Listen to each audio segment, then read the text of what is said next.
hello guys welcome back to my YouTube channel আহিগল ভাল খবৰ নৱম শ্ৰেণীৰ যিসকল ছাত্ৰ ছাত্ৰী পঢ়ি আছে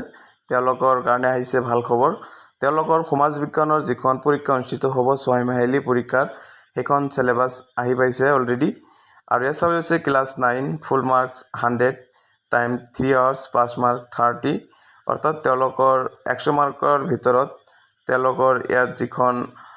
ইয়াত থিওৰি এক্সাম তেওঁলোকৰ 90 মাৰ্কৰ অনুষ্ঠিত হ'ব আৰু বাকি 10 মাৰ্ক তেওঁলোকৰ ইন্টাৰনেল এছেছমেন্টৰ বাবদ তেওঁলোকে পাই যাব আৰু সেই কাৰণে তেওঁলোকৰ থিওৰি যেটো 90 মাৰ্কৰ পৰীক্ষা হ'ব 27 পালে তেওঁলোকে সোশ্যাল সায়েন্সত তেওঁলোকে পাস কৰিব যিসকল নৱম শ্ৰেণীত পঢ়ি আছে আৰু তেওঁলোকৰ কোন কেইটা লেসন 6 মাহিলী পৰীক্ষাৰ কাৰণে পঢ়িব লাগিব ইয়াত দিয়া আছে লেসন বা ইউনিট ওয়াইজ তেওঁলোকৰ ভাগ কৰি দিয়া আছে হিষ্টৰী জিওগ্ৰাফি ইকোনমিক্স আৰু পলিটিক্যাল সায়েন্সৰ কোন কেইটা লেসন পঢ়িব লাগিব ইয়াত চাবলৈ পাৰিব 1 নম্বৰ আৰু 2 নম্বৰ আৰু 3 নম্বৰৰ যেটো লেসন আছে হিষ্টৰীৰ হেকেটা তেওঁলোকৰ টিক মাৰ্ক দিয়া আছে এই তিনিটা লেসন তেওঁলোকৰ হাফ ইয়াৰলিৰ কাৰণে পঢ়িব লাগিব হিষ্টৰীৰ পৰা আৰু তাৰ পিছত সেকশন 2 জিওগ্ৰাফিৰ যেটো দিয়া আছে তেওঁলোকৰ ইয়াৰ পৰা 1 নম্বৰ আৰু 2 নম্বৰ লেসনখন তেওঁলোকৰ পঢ়িব লাগিব কিন্তু তেওঁলোকৰ যেতিয়া ফাইনাল এক্সাম অনুষ্ঠিত হ'ব ইয়াত যিকেটা লেসন আছে সম্পূৰ্ণ লেসন তেওঁলোকৰ যিকেটা টিক মাৰ্ক দিয়া আছে তেওঁলোকৰ সম্পূৰ্ণ পঢ়িব লাগিব আৰু এখন সিলেবাস তেওঁলোকৰ 6 মাহিলী পৰীক্ষাৰ উপৰিও তেওঁলোকৰ বছৰীয়া পৰীক্ষাৰ সময়তো তেওঁলোকৰ প্ৰয়োজন হ'ব গতিকে ইতিয়াৰ পৰা ভালকৈ তেওঁলোকৰ যিসকলৰ কোৰ্স বিলাক কমপ্লিট হোৱা নাই তেওঁলোকে এখন সিলেবাস চাব পাৰে তেওঁলোকৰ কোন কেইটা লেসন পৰীক্ষাত আহিব ইয়াত যিকেটা দিয়া আছে সম্পূৰ্ণ লেসনৰ পৰা তেওঁলোকৰ পৰীক্ষাত প্ৰশ্ন আহিব আৰু সেই কাৰণে ইতিয়াৰ পৰা তেওঁলোকে এই সিলেবাসখন ভালকৈ ফলো কৰি পৰীক্ষাত বহিলে সম্পূৰ্ণ নম্বৰখিনি তেওঁলোকৰ প্ৰত্যেকটা লেসনৰ পৰা পৰীক্ষাত যিকেটা প্ৰশ্ন আহিব সম্পূৰ্ণ কমন পৰিব ইয়াৰ পিছত জিওগ্ৰাফিৰ পৰা তেওঁলোকৰ দুটা লেসন 1 নম্বৰ আৰু 2 নম্বৰটো পৰিব আৰু তাৰ পিছত section 3 political science and economics ইয়াৰ পৰা পলিটিক্যাল সায়েন্সৰ 1 নম্বৰ লেসনটো তেওঁলোকৰ বাবে ইম্পৰ্টেন্ট বা তেওঁলোকৰ হেতু পঢ়িব লাগিব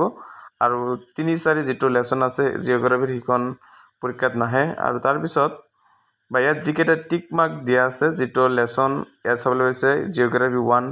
এণ্ড 2 ৰ আন্ডাৰত যেটো টিক মাৰ্ক দিয়া আছে 6 মাহিলী পৰীক্ষাৰ হেকেটা পঢ়িব লাগিব আৰু বাকি যিকেটা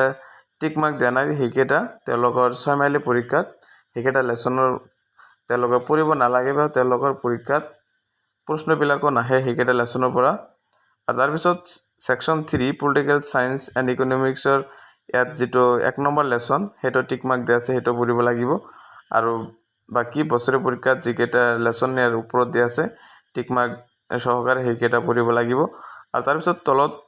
আৰু কিছুমান তেওঁলোকৰ কাৰণে লেসন পঢ়িব লাগিব হেকেটা লেসন